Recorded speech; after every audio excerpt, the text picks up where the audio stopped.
ओम शांति।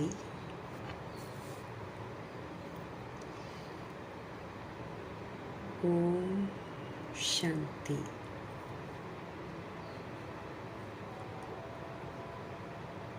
ओम शांति। ओम शांति का पाठ हमें पक्का करना है। ये पाठ, ये मंत्र हमको बार बार स्मृति दिलाता है कि हम कौन हैं, हम किसके हैं और हम कहाँ के रहने वाले हैं। क्योंकि जब तक हमको ये स्मृति पक्की नहीं होगी, तब तक हम देह अभिमान की दुनिया में जो हमने इतना सारा विस्तार किया है, इतनी सारी जो डालियाँ हमने पकड़ कर रखी हैं, उसको छोड़ना बड़ा मुश्किल है। इसलिए इस पाठ को पक्का करना, फिर अपने स्वधर्म में लौटना, अपनी सशक्त स्थिति में लौटना हम आत्माओं के लिए बहुत ज़रूरी है। इसलिए बाबा हमको बार बार इस मंत्र को पक्का करके अपने लिए अटेंशन देना है कि मुझ आत्मा को अब जो मेरी असलियत है उसमें टिकना है। हर तरह से हमको सच्चा बनने की शिक्षा देने वाले सच्चे सच्चे परमपिता परमात्मा जी का तहे दिल से हम धन्यवाद करेंगे। सच्चाई को स्वीकार करके तुरंत अपने आप को मोड़ने वाले, परिवर्तन करने वाले, हम आत्माओं के लिए एग्जाम्पल बनने वाले व्यक्त ब्रह्मा, अव्यक्त ब्रह्मा, गुप्त परिमा, big brother, great great grandfather का रोल प्ले करने वाली आत्मा ब्रह्मा जी का तहे दिल से हम धन्यवाद करेंगे। धन्यवाद करते हुए दोनों ज़बरदस्त स्लाइड्स को हासिल नासिर करते हुए मीठे परमपिता परमात्मा जी के महावाक्य हम उन्हीं से समझेंगे। उनकी ये समझ पूरे वायुमंडल में फैले, तत्वों में फैले, प्रकृति में फैले, दिल से दुआ करेंगे। उनकी मिल रही जो समझ है वो यूनिवर्स में मौजूद सभी रूहों तक पहुँचे, उन रूहों तक पहुँचे जो इस समय वृद्ध शरीरों में हैं, जो हम आत्माओं के साथ नकारात्मकता से कनेक्टेड हैं, जो हम आत्माओं के साथ लौकिकता में कनेक्टेड हैं। सभी आत्माओं का बुद्धि का योग हम आत्माओं से हट जाए और परमपिता परमात्मा जी के साथ लग जाए। फिर बाबा की समझ उन रूहों तक पहुँचे जो इस समय आकारी शरीरों में हैं, जो गर्भ में हैं, जो हॉस्पिटलों में पीड़ित हैं, घरों में पीड़ित अवस्था में हैं, और जो आकारी शरीरों में आत्माएं हैं, उनके जो संबंधी हैं, जो दुखी हैं, परेशान हैं, अकाले मृत्यु को देखकर परेशान हैं, ऐसी आत्माओं तक सत्यता की पहुँच, सत्यता की समझ जो है वो पहुँचे और हर आत्मा अपने स्वधर्म में लौटे। दिल से हम सब दुआ करेंगे। मीठे प्यारे शिव पिता परमात्मा जी की समझ उन रूहों तक पहुँचे जो इस समय प्राकृतिक आपदाओं की शिकार हैं, दैहिक हिंसाओं की शिकार हैं, और जो माया के प्रकोप के कारण अलबेली हो गई हैं, तंत्र मंत्र के कारण अलबेली हो गई हैं और वाम मार्ग में चली गई हैं, वाम मार्ग में जाने की तैयारियां कर रही हैं, कुमार कुमारियों के शरीरों में हैं, छोटे शरीरों में आत्माएं हैं, अपनी संस्था बनाकर खुद भी गुमराह हैं, दूसरों को भी गुमराह कर रही हैं, अपनी फिर भिन्न भिन्न सत्ताओं में जो बटी हुई हैं, भिन्न भिन्न वर्गों में जो बटी हुई आत्माएं हैं, भिन्न भिन्न मठ पंथों में बटी हुई आत्माएं हैं, जाति के नाम पर, देश के नाम पर, नाम के नाम पर और रूप के नाम पर क्या क्या भिन्नता धारण कर रखी है, और चाइनीज़, जापानीज़, कोई भाषा के नाम पर पंजाबी, गुजराती बनकर बटे हुए हैं, कोई धर्म हिंदू, मुस्लिम, सिख, ईसाई के रूप में जो बटी हुई सभी आत्माएं हैं, सब तक सत्यता की समझ पहुँचे, ताकि इस तरह की दैहिक भिन्नताओं से सभी आत्माएं बाहर आएँ, अपने स्वरूप को पहचानें, अपने परमपिता परमात्मा को पहचानें और फिर से राइटियस मार्ग पर आएँ। और मीठे बाबा की मीठी समझ उन आत्माओं तक पहुँचे जो इस समय वैश्याएँ हैं, गणिकाएँ बन गई हैं, जो उनसे ऐसे धंधे करवाते हैं, जो यादव कौरव यवन बन गई आत्माएं हैं, उन तक प्रभु जी की समझ पहुँचे, जो भूत प्रेत आत्मा बनकर भटक रही हैं रूहें, उन तक बाबा की समझ पहुँचे, जो तंत्र मंत्र रिद्धि सिद्धियाँ कर रही हैं, जो अघोरी बन गई हैं, उन तक बाबा जी की समझ पहुँचे, और फिर जो तरह तरह की जेलों में बंद हैं, काल कोठरियों में कैद हैं, काले पानी की सज़ा खा रही हैं, ऐसी रूहें जो बिल्कुल जानवरों से भी बदतर जीवन जी रही हैं, ऐसी आत्माएं जो उनको कंट्रोल कर रही हैं, रूल कर रही हैं, अत्याचार भी कर रही हैं, कई आत्माएं भ्रष्टाचार भी कर रही हैं, ऐसी तमाम रूहों तक प्रभु जी की समझ पहुँचे। दिल से हम सब दुआ करेंगे। मीठे बाबा जी की समझ उन आत्माओं तक पहुँचे जो जानवरों से भी बदतर बन गए हैं, आग तस्करियाँ कर रहे हैं, ह्यूमन फ्लैश एनिमल फ्लैश खा रहे हैं और इसके धंधे कर पा रहे हैं। तमाम रूहों को सद्बुद्धि आए, होश में आ जाए सभी आत्माएं। दिल से हम सब दुआ करेंगे। जो साहूकारी के नशे में धुत हैं और प्रकृति से खिलवाड़ कर रहे हैं, ऐसी रूहों तक प्रभु जी की समझ पहुँचे। जो फिल्म इंडस्ट्री की रूहें हैं, जो सीरियल्स बनाती हैं, मॉडलिंग करती हैं और जो गंदे गीत बनाते हैं, गंदे म्यूज़िक बनाते हैं, जो आज के यूथ को क्या एकदम वृद्ध आत्माओं को भी विचलित करते हैं और विकारों में जाने को उकसाते हैं, ऐसी आत्माओं तक सत्य परमपिता परमात्मा जी की समझ पहुँचे। दिल से हम सब दुआ करेंगे। अंडरवर्ल्ड डॉन्स जो बन गई हैं आत्माएं और जो आतंकवादी बन गई हैं, जो तरह तरह के गैंगस्टर्स ग्रुप बन गए हैं, तमाम रूहों तक बाबा जी की समझ पहुँचे। उन जगहों तक बाबा जी की समझ पहुँचे, उन लोगों तक पहुँचे जहाँ अभी तक पहुँची ही नहीं है, और अगर पहुँचती है तो रूहें अभी धरनी ही तैयार नहीं हुई है सुनने के लिए। सब इसी नर्क में जीना पसंद कर रहे हैं। ऐसी रूहों में भी जागृति आए। हम सब दिल से दुआ करेंगे। अपने लिए भी दुआ करेंगे कि रोज़ की मुरली मुझ आत्मा का होमवर्क है, तो मैं आत्मा अपना भला करूं इस होमवर्क को पूरा करके, क्योंकि मैं आत्मा तमो प्रधान हूँ। मुझे सतो प्रधान बनना है, मुझे सतोगुणी बनना है और फिर प्रकृति को भी बनाना है, और फिर जो रूहें हमारी वजह से बन गई हैं उन आत्माओं को भी होश में लाना है। इसलिए ये जो प्रभु जी की मुरली है, ये हम आत्माओं को यथार्थ समझ में आए और हम इसको पूरी तरह धारण करें। इन्हीं दुआओं के साथ हम मीठे मीठे बाबा जी को हाजिर नाजिर करेंगे, अपनी ब्रह्मा माँ को हाजिर नाजिर करेंगे, फिर दोनों से हम आत्माएं प्रभु जी की मुरली समझेंगे। मीठे मीठे बाबा बोले, मीठे बच्चे, अब इस बेहद की पुरानी दुनिया का विनाश होना है, नई दुनिया वो भी स्थापन हो रही है। इसलिए नई दुनिया में चलने के लिए पवित्र बनो। दोनों ही काम हो रहे हैं। एक तरफ विनाश की तैयारियां बड़े ज़ोर शोर से चल रही हैं, लेकिन विनाश के पहले ही स्थापना का कार्य होता है, क्योंकि यहाँ पर प्रलय नहीं होती है, सब कुछ तुरंत ख़त्म नहीं होता है। ऐसा नहीं कि सारा कुछ ख़त्म हो गया फिर कैसे शुरू होगा, इसलिए ऐसा नहीं होता है। तो ये विनाश के पहले ही स्थापना हो जाती है, जहाँ पर अब एडवांस पार्टी की सोल्स हैं, फिर कृष्ण जी भी पैदा हो जाते हैं, फिर वहाँ से फिर से शुरुआत तो हो ही जाती है। इसलिए बाबा हमको समझते रहे कि ये जो बेहद की पुरानी दुनिया है, पुरानी दुनिया तो विनाश हो जाएगी, ये तो अब रहने वाली नहीं है, लेकिन साथ में बाबा हमको हिम्मत दिला रहे हैं कि घबराओ नहीं, इधर नई दुनिया की स्थापना भी हो रही है, तो तुम नई दुनिया की स्थापना में मददगार बनो। तुम वहाँ चलने के लिए अपने आप को पवित्र बनाओ, क्योंकि उस दुनिया में जाने के लिए हमको पवित्र बनना पड़ेगा। हमको फिर से सारे देह के जो दाग लग रखे हैं, हमको वो सारे दाग मिटाने पड़ेंगे, अपने को आत्मा समझना पड़ेगा, और फिर हमको सारे गुणों से संपन्न भी बनना पड़ेगा। फिर हमको कोई भी विकार नहीं यूज़ करके हमको संपूर्ण निर्विकारी भी बनना पड़ेगा। हमको मर्यादाओं की लकीर के अंदर रहकर मर्यादा पुरुषोत्तम भी बनना पड़ेगा, और फिर हमको संपूर्ण अहिंसक भी बनना पड़ेगा। किसी भी तरीके की हिंसा जो है वो हम आत्माओं में नहीं होनी चाहिए, ये बाबा हमको बार बार समझ देते हैं। तो सारा कुछ जो करना है वो करेंगे तभी तो नई दुनिया में जाएंगे। इसलिए विशेष ध्यान हमको इस बात पर देना है कि जो विनाश होने वाली दुनिया है उसको नहीं देखना है, वो तो हो जाएगी, लेकिन जो आने वाली है उसके लिए तो हम क्वालिफाई करें कम से कम। नहीं तो क्वालिफाई नहीं करेंगे। अगर कलयुग बनाएंगे तो फिर कलयुग का विनाश हमको देखना पड़ेगा, फिर कलयुग की जो इतनी सारी त्रुटियां हैं वो मुझे देखनी पड़ेंगी। इसलिए बाबा जी हमको समझते रहे कि बेहद की पुरानी दुनिया का विनाश होना है, उससे कोई लगाव मत रखो। नई दुनिया स्थापन हो रही है, इस तरफ तुम ध्यान दो, और नई दुनिया में चलने के लिए अब तुम पवित्र बनो। पवित्र बहुत गहराई की पवित्रता है, मन वचन कर्म की पवित्रता है, दृष्टि वृत्ति कृति की पवित्रता है। इसलिए बड़ी गंभीरता से इस प्रति हमको ध्यान देना है। आज का प्रश्न है, परमात्मा के बारे में तुम बच्चे कौन सी वंडरफुल बात जानते हो जो मनुष्यों की समझ से बिल्कुल बाहर है? परमात्मा के बारे में तुम बच्चे कौन सी वंडरफुल बात जानते हो जो मनुष्यों की समझ से तो बिल्कुल बाहर है? प्रभु जी का उत्तर है, तुम कहते हो जैसे आत्मा ज्योति बिंदु है वैसे परमात्मा भी अति सूक्ष्म ज्योति बिंदु है। ये बात किसी के पल्ले जल्दी पड़ने वाली नहीं है।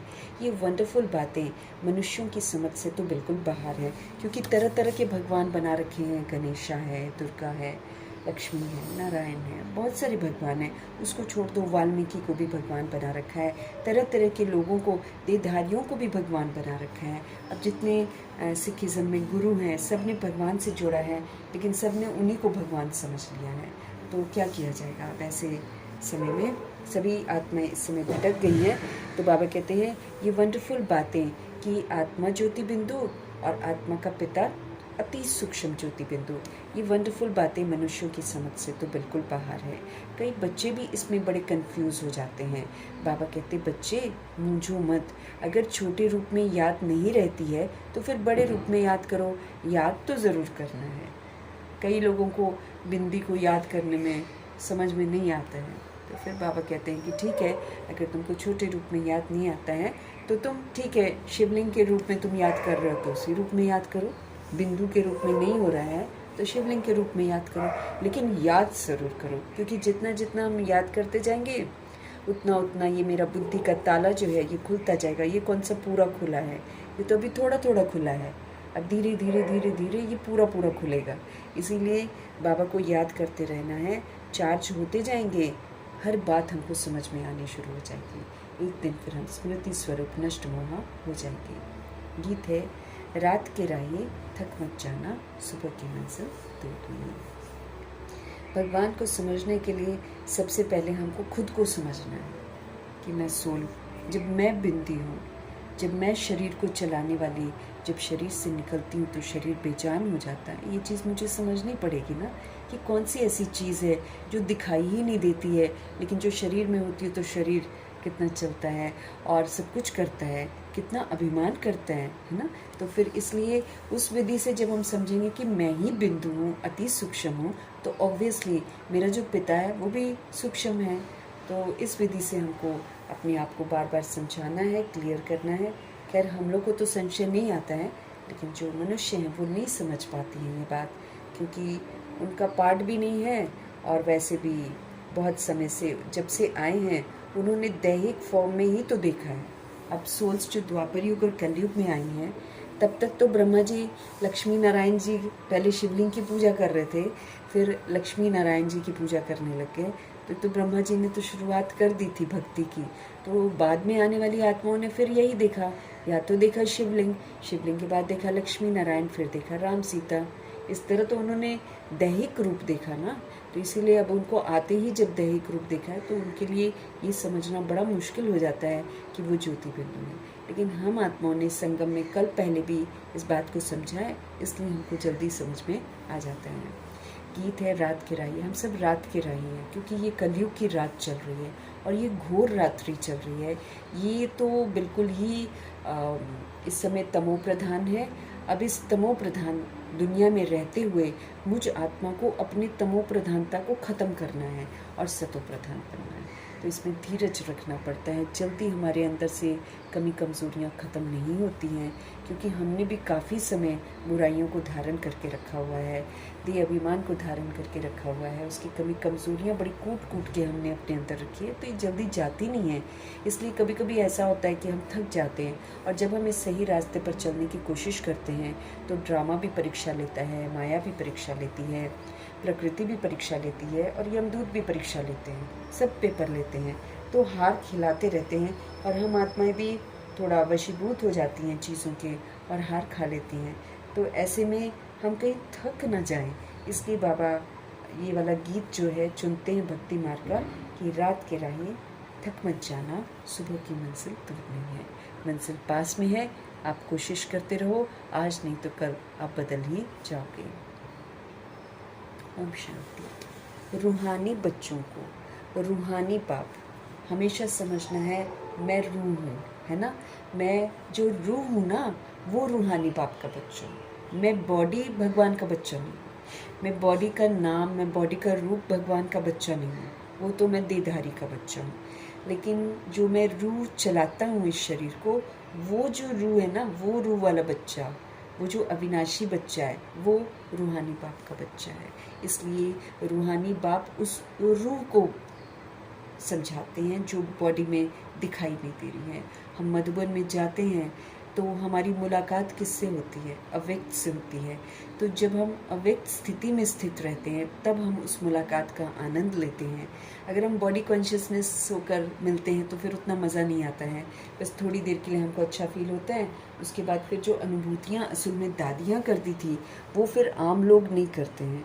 इसलिए हमको रियलाइज़ करना बहुत ज़रूरी है कि मैं एक रूह हूँ। मैं रूह बनकर बाबा की मुरली सुनूंगी तो मेरे को समझ में आएगा कि सारी शिक्षा मेरे लिए है, मुझे ये सारा कुछ करना है। अगर मैं बॉडी कॉन्शियसनेस होकर सुनती हूँ ना, फिर मैं दूसरे को देखती हूँ, उसको ये करना चाहिए, उसको वो करना चाहिए, ये फ़र्क पड़ जाता है। लेकिन सारी गलतियाँ तो मैंने करी हुई हैं, तो मुझे फिर अपने आप को देखना है, दूसरों को नहीं देखना। सब अपने अपने रीति से अपने आप को चेंज करेंगे। 2500 वर्ष की राजधानी है, इस राजधानी में हर तरह की आत्मा है। मुझे ये ध्यान देना है कि मुझे सज़ा नहीं खानी है, तो फिर मुझे राजाई घराने का पुरुषार्थ करना पड़ेगा, फिर मुझे ब्रह्मा जी को कॉपी करना पड़ेगा। इसलिए बाबा कह रहे हैं रूहानी बच्चों को, रूहों को रूहानी बाप बैठकर समझाते हैं। इसलिए बच्चों को आत्म अभिमानी होकर बैठना है। मैं आत्मा हूँ, परमात्मा का बच्चा हूँ, मैं परमात्मा से पढ़ रहा हूँ। इस शुद्ध अभिमान में मुझे बैठना है। ऐसा और कोई जगह समझाया नहीं जाता है। कोई भी साधु संत ऐसे नहीं समझाते हैं कि आत्म अभिमानी होकर बैठो। ये एक बाप ही समझाते हैं और किसको कहने आएगा ही नहीं है। इतने सारे दुनिया में अपने रीति से जो लोग सत्संग कहते हैं वो होते तो नहीं है सत्संग, लेकिन अपने देह अभिमान में वो रूहें समझती हैं कि हम सभी आत्माएं सत्संग करती हैं या सत्संग सुनती हैं, तो वो सत्संग तो नहीं होता है ना। तो इसलिए वहाँ कोई नहीं बोलेगा कि रूहानी बाप बैठकर रूहानी बच्चों को समझाते। वो जो बैठकर इतनी सारी कथाएं झूठ झूठ की सुनाता है वो थोड़ी किसी को रूहानी बच्चा कहेगा। वो तो खुद ही को जवान समझता है, तो वो दूसरे को बच्चा कैसे बोला ही नहीं जाएगा उससे। यहाँ तो प्रभु जी आकर कोई अगर वृद्ध शरीर में भी है और अगर कोई जवान में है या कोई छोटे शरीर में है, सबको प्रभु जी रूहानी बच्चा कहते हैं, क्योंकि सारी रूहों को देखते हैं बाबा। वो जो कथा सुनाते हैं वो तो बॉडी को देखते हैं, इसलिए उसके लिए तो कोई ओल्ड होगा, कोई छोटा होएगा, कोई जवान होएगा, लेकिन बाबा शरीर को देखते ही नहीं है। बाबा तो रूह को देखते हैं जो कभी भी वृद्ध नहीं होती है, वो हमेशा ही जवान ही होती है। वो इसलिए एक वृद्ध शरीर छोड़कर भी वो एक छोटा बच्चा में जाकर प्रवेश कर जाती है। तो उसकी जो मासूमियत है सोल की वो तो हमेशा ही रहती है, लेकिन उस पर परतें चढ़ जाती हैं देह के अभिमान की और देह के अभिमान की बुराइयों की, इसलिए वो ऐसी हो जाती है। वरना तो सोल्स तो भगवान का बच्चा है, सोल्स तो सारी अच्छी होती हैं। इसलिए बाबा हमको बोलते हैं तुम जैसे मैं तुम सबको देखता हूँ ऐसे तुम सब द्वापर युग और कलयुग की सोल्स को देखो। फिर चाहे वो कितना भी गंदा पाठ बजा रही हो, आप उस भ्रिकुटी के अंदर बैठी हुई परवश आत्मा को, विस्मृत आत्मा को देखो और उसको देखकर यही स्मृति रखो कि ये सतगुणी आत्मा है। जैसे हम परवश हो जाते हैं, हम विस्मृत हो जाते हैं, लेकिन हमारे बाबा कितने सुंदर सुंदर हमको स्वमान देते हैं और मुरली की शुरुआत ही करते हैं मीठे बच्चे से। तो ऐसे जो तहजीब है वो हमको सीखनी है बाबा से। जैसे बाबा हम सभी आत्माएं पूर्वज आत्माएं बन जाती हैं, इसीलिए जो सोल्स हमको देखकर विस्मृत हो गई हैं उन सोल्स को स्वधर्म में वापस लाना ये हम आत्माओं का सबसे बड़ा कर्तव्य है।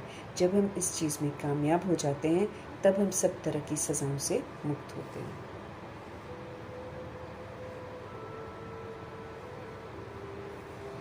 तो समझाते हैं कि आत्म अभिमानी होकर वो बैठो, ये एक बाप ही समझाते हैं और किसी को कहने ही आएगा नहीं, ये युक्ति कोई बता ही नहीं सकेंगे। तुम बच्चे भी समझते हो कि हम आत्मा हैं, आत्मा ही एक शरीर छोड़कर दूसरा लेती है। कभी वो बैरिस्टर बनती है तो कभी डॉक्टर बनती है, कभी मेल बनती है कभी फीमेल बनती है। आत्मा ही अभी पतित बनी है, फिर आत्मा को ही पावन बनना है। आत्मा में ज्ञान धारण होता है। बाप निराकार ज्ञान का सागर है, तो ज़रूर आकर हमको ज्ञान ही तो सुनाएंगे ना। बाबा कहते हैं, बाबा क्या करते हैं, ज्ञान के सागर हैं, वो पतित पावन है। तो ये एक तो वो हमको पावन बनाएंगे, दूसरा वो हमको ज्ञान सुनाएंगे। पतित पावन है तो ज़रूर आकर पावन भी बनाएंगे। उनकी जितनी महिमा है उतने वो कर्तव्य करते हैं। यूं ही उनकी महिमा नहीं होती है, वो करते हैं तभी उनकी महिमा होती है। तो बाबा कहते हैं तो वो ज्ञान का सागर है, तो ज्ञान सुनाएंगे। वो पतित पावन है तो ज़रूर आकर हमको पावन बनाएंगे। वो है सुप्रीम परमपिता परमात्मा। मैं तुम्हारा बाप सुप्रीम हूँ, मैं तुम्हारा बाप नॉलेज से फुल हूँ। मुझे अपना शरीर नहीं है। ये सब नॉलेज तुम्हारी आत्मा धारण करती है, तो तुमको आत्म अभिमानी बनना है। मुझको आत्म अभिमानी बनना है, मतलब मुझको राजा आत्मा बनना है। मैं आत्मा राजा बनकर अपने शरीर को चलाऊं। मैं आत्मा राजा बनकर श्रीमत की लगाम से अपनी कर्म इंद्रियों को चलाऊं। मैं आत्मा इस जो मन बुद्धि है, संस्कार है, मुझ आत्मा की सूक्ष्म शक्तियाँ हैं, इसको कंट्रोलिंग और रूलिंग पावर से चलाऊं। ये अब मेरा कर्तव्य बनता है। मैं राजा आत्मा हूँ, तो मुझे राजा बनकर पाठ बजाना है। राजा हमेशा देता है। अब यहाँ पर देना क्या है, यहाँ पर देना है सहयोग। किसका? सूक्ष्म शक्तियों का। और किसका? सूक्ष्म ज्ञान का, है ना। और सूक्ष्म ज्ञान का, इसका हमको सहयोग सबको देना है। समझ का सहयोग देना है, हमको विस्तार को सार करने का सहयोग देना है, हमको समेटने का सहयोग देना है, हमको सहन करने का सहयोग। इसमें मुझे राजा बनना है, मुझे देना है ये सबको। कोई सोल नहीं देगी। सोल्स तो मेरे को देखकर, मुझे राज को समझना है, ड्रामा के राज को बहुत अच्छे से समझना है। ये ड्रामा हम बनाते हैं। पुनर्जन्म में आते आते जो हम करते हैं वो एक लॉ बन जाता है। मुझे याद रखना है कि मैं एक लॉ मेकर हूँ। मैंने बैड लॉज बनाए बैड कर्मा करके, अब मुझे गुड लॉज बनाने हैं गुड कर्मा करके। फिर मेरे को देखकर जो आत्मा बैड कर्म किया वो आत्मा फिर चेंज हो जाएगी। ऐसे हमारा कर्जा है। इसलिए हम सभी रूहें किसी भी रूह को कुछ कह ही नहीं सकती हैं। भले वो मेरे सामने बिल्कुल बद से बदतर गंदा काम करे तो भी मैं उसको नहीं कह सकती हूँ। मैं सिर्फ ये कर सकती हूँ कि मैं राजा बनकर, मैं राजयोगी बनकर ज्वालामुखी योग करते हुए उसकी आग को बुझाऊं और उसको पवित्रता का सहयोग दूँ। फिर उसके लिए मुझे क्या करना पड़ेगा? मुझे पवित्रता से संपन्न बनना पड़ेगा, मुझे शांति से संपन्न बनना पड़ेगा, मुझे बाबा से सुख लेकर सुख से संपन्न बनना पड़ेगा, प्रेम स्वरूप बनना, सब कुछ बाबा से लेना है। बाबा से कनेक्ट होंगे तो बाबा से सारा हमारे स्वधर्म की शक्तियाँ हमको मिलनी शुरू हो जाएंगी। हम इतने फुल चार्ज हो जाएंगे कि हमको किसी से कोई ज़रूरत ही नहीं होगी, उल्टा हम देंगे उसको।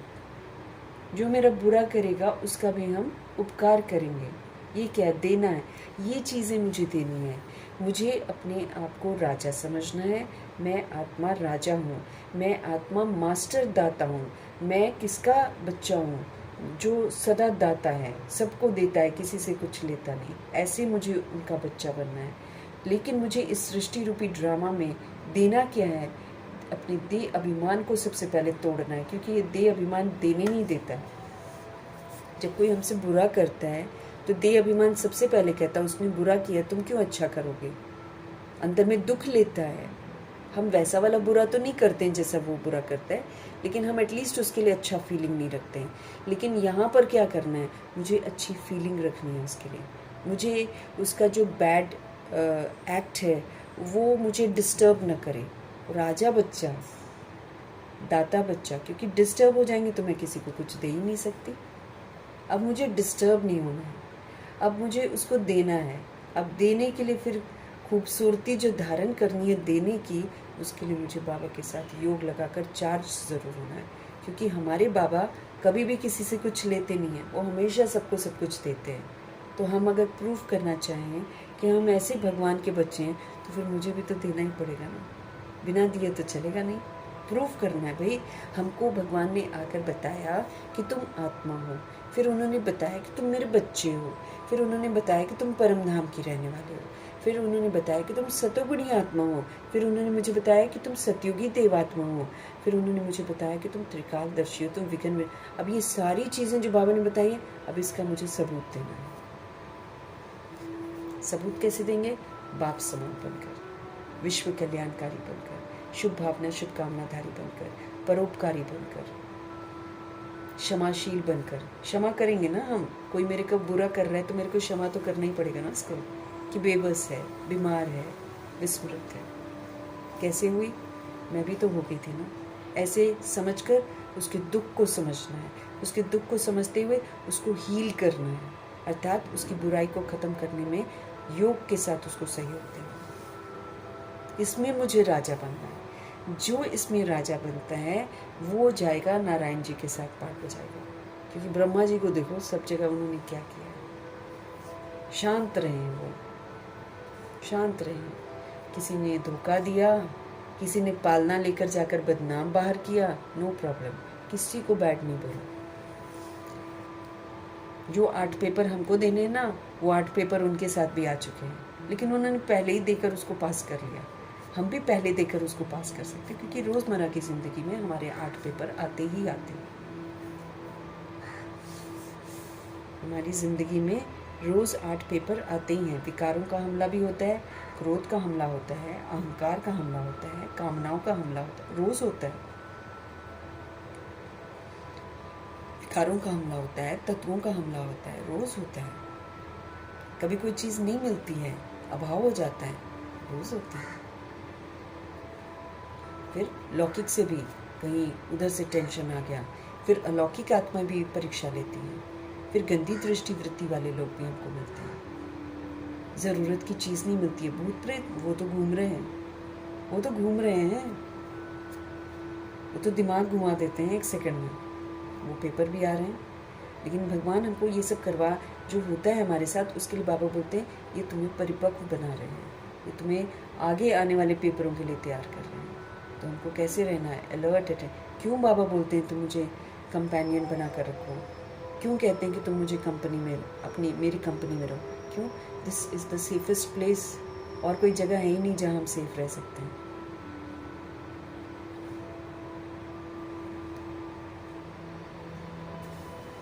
ऐसे राजा बनना है। शुरू में ये बातें हमको क्लियर नहीं होती हैं, धीरे धीरे बाबा से समझते हैं तो बाबा क्लियर करता है कि स्वराज्य अधिकारी मतलब क्या? अपने पर राज्य, दूसरा मुझे डिस्टर्ब न कर पाए और मैं अपने स्वधर्म का सहयोग उसको दूँ।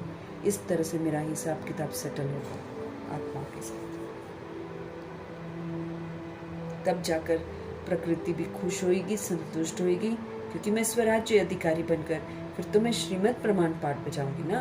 तो जब श्रीमद प्रमाण पाठ बजाऊंगी और राजयोगी मतलब योग परमपिता परमात्मा से लगा रहेगा, तो मैं अच्छा पाठ बजाऊंगी तो प्रकृति को मुझसे सुकून मिलेगा, फिर वो मुझे माफ़ कर देगी, ड्रामा भी शांत हो जाएगा। ग्रहचारी शनि राहु केतु शांत हो जाएंगे, नहीं तो अशांत हो जाते हैं जब हम कहना नहीं मानते हैं भगवान जी का। सारी ग्रहचारी हम पर बैठी है विकारों के कारण। अब हमको उस ग्रहचारी से मुक्त होना है।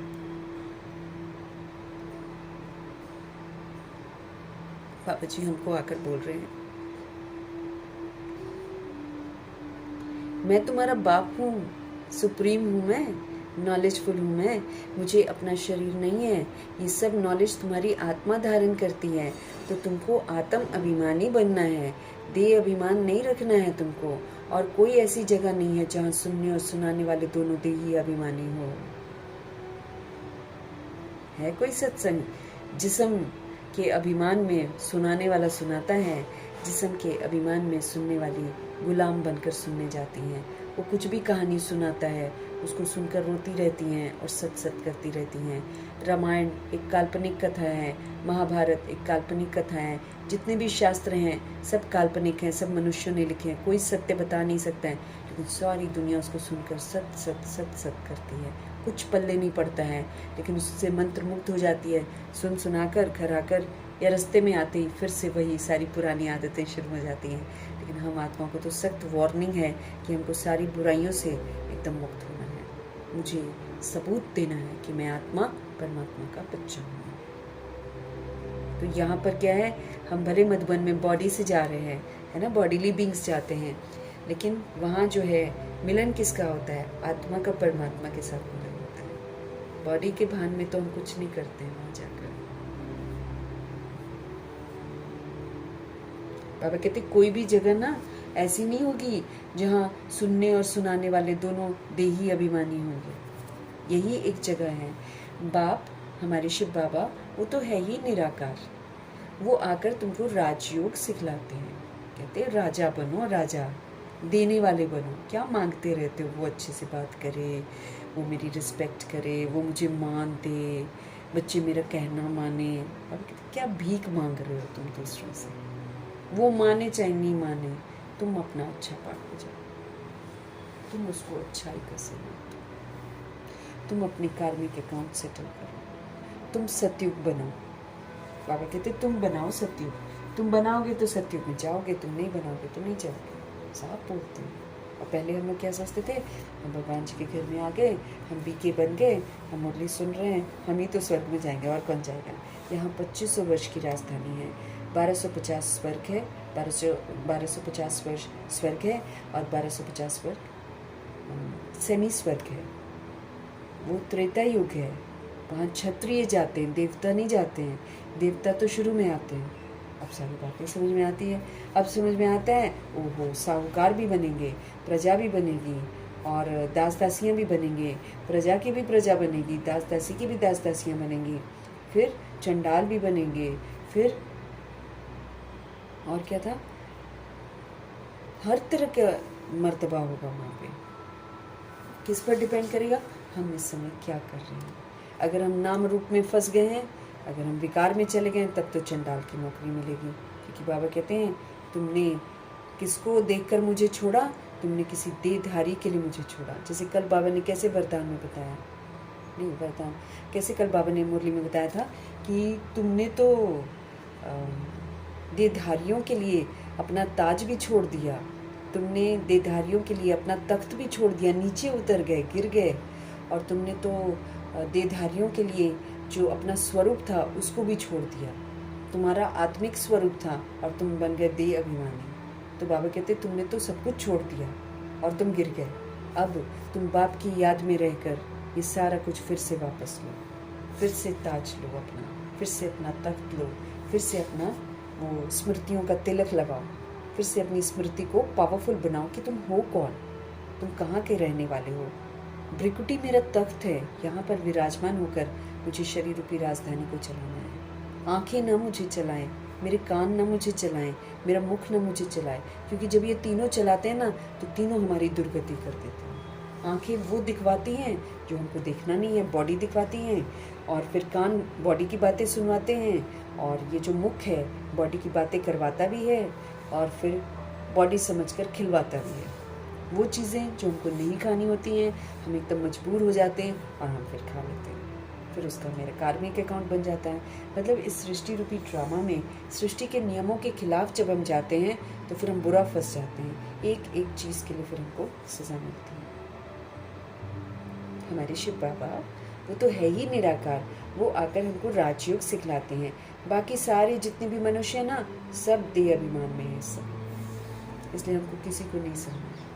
वो सत्संग में देह अभिमानी गुरु जो है वो देह अभिमानी आत्माओं को, मतलब देहधारियों को कथा सुनाता है। यहाँ मधुबन में हम जाते हैं तो नहीं दिखाने वाले शिव पिता, नहीं दिखने वाले शिव पिता परमात्मा जी नहीं दिखने वाली आत्माओं से बात कर रहे होते हैं। लेकिन शुरू में हम लोग वो अव्यक्त स्थिति में स्थित होकर बाबा को सुनना, दृष्टि से सारा कुछ लेना, ये सारी चीज़ें शुरू में समझ में नहीं आती हैं, धीरे धीरे समझ में आती। बाबा कितना स्पष्ट करते हैं अव्यक्त मूर्तियों में कि तुम अव्यक्त बाप दादा से मुलाकात ही तब कर सकते हो जब तुम्हारी स्थिति अव्यक्त हो। उसके बिना तो तुम बस आ रहे हो और जा रहे हो। बाबा मिलन कर रहे हैं लेकिन बाबा मिलन होता नहीं है, क्योंकि बाबा मिलन से तो फिर प्राप्तियाँ होती हैं। अगर हम सच में बाबा मिलन करेंगे, अव्यक्त स्थिति में रहकर अव्यक्त के साथ मुलाकात करेंगे, तो हमको प्राप्तियाँ बहुत होंगी। हमारा हम सोल्स जो हैं, हमारे में बदलाव बहुत आ जाएगा, हमारे में शक्तियाँ बहुत आ जाएंगी। हमारे में बहुत सारे गुण आ जाएंगे, बदलाव आ जाएगा, हम देही अभिमानी बन जाएंगे। ऐसे होता है। इसलिए सारा कुछ, अगर मेरे को जैसे बाबा बोलते हैं ना, योग लगाओ तो योग से प्राप्तियां होती हैं। चेक करो, क्या आप हल्के होते जा रहे हो? क्या आपके अंदर से जो अभिमान है वो ख़त्म होता जा रहा है? ये सारा बदलाव हमारे अंदर ज़रूर आएगा। अगर नहीं आ रहा है, दैट मीन्स माई योग इज़ नॉट पावरफुल। ज्वालामुखी योग मीन्स बॉडी कॉन्शियसनेस बिल्कुल नहीं होना चाहिए, तब जाकर योग लगता है। तो बाबा कहते बाकी सारी दुनिया में तो देह अभिमानी है, और हमारे शिव बाबा हमको राजयोग सिखाते हैं। बाबा कह रहे हैं वो आकर तुमको राजयोग सिखलाते हैं। बाकी सब मनुष्य है ही देह अभिमानी। दुनिया में तो देह का अभिमान है। भले इन लक्ष्मी नारायण के लिए कहेंगे कि ये आत्म अभिमानी थे, फिर भी देह भान तो रहता ही है ना। बॉडी तो है उनके पास, मतलब भान तो है कि ये बॉडी मुझे चेंज करनी है, फिर मुझे वो बॉडी लेनी है। ये वाला भान तो रहता है ना उनको कि ये मेरी ड्रेस है, इसको मुझे चेंज करना। अभिमान नहीं होता है, उसके गुलाम नहीं होते हैं, लेकिन भान तो रहता है। बाबा कहते हैं इन लक्ष्मी नारायण के लिए कहेंगे ये आत्म अभिमानी थे, फिर भी देभान तो रहता है ना। ये ज्ञान परमपिता परमात्मा ही आकर हमको देते हैं। आत्मा को धारण करना होता है, आत्मा को ही पतित से पावन होने की युक्ति बताते हैं। आत्मा को धारण करना होता है, आत्मा को ही पतित से पावन होने की युक्ति बताते हैं। अभी सारी दुनिया का डाउनफॉल है इस समय सारी दुनिया जो है दुर्गति में चली जा रही है ना। सब लोग गिरते चले जा रहे हैं। फिर राइज करने आते हैं बाबा जी, आते हैं ना, फिर राइज कराते हैं। और ये तुम बच्चे जानते हो अच्छी तरह, डाउनफॉल माना डिस्ट्रक्शन एंड राइज माना कंस्ट्रक्शन। स्थापना और विनाश। स्थापना किसकी? नई दुनिया की स्थापना, स्वर्ग की स्थापना, और फिर पुरानी दुनिया हेल, नरक का विनाश। डिस्ट्रक्शन और कंस्ट्रक्शन, ये हमको ध्यान रखना है। डिस्ट्रक्शन बाबा कहते हैं अभी जो है डाउनफॉल माना डिस्ट्रक्शन और राइज माना कंस्ट्रक्शन। स्थापना और विनाश, विनाश के पहले ही बाबा स्थापना कर रहे हैं। स्थापना किसकी कर रहे हैं बाबा? नई दुनिया की स्थापना कर रहे हैं, स्वर्ग की स्थापना कर रहे हैं। और फिर पुरानी दुनिया हेल, नरक का विनाश।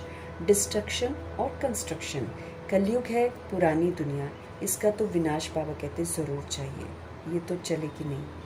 और विनाश की निशानी है ये महाभारी महाभारत लड़ाई है।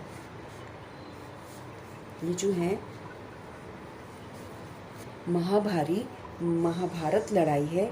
महाभारत का वृतांत महाभारत शास्त्र में दिखाते हैं। बाप ब्रह्मा के द्वारा स्थापना करते हैं, सो तो ज़रूर नई दुनिया की करेंगे ना। ये है बेहद का विनाश और बेहद की स्थापना। बाप ही नया मकान बनाएंगे, हमारे शिव बाबा ही नया मकान बनाएंगे। किसके लिए बनाते बाबा? नई दुनिया बच्चों के लिए बनाते। बच्चा कौन होगा?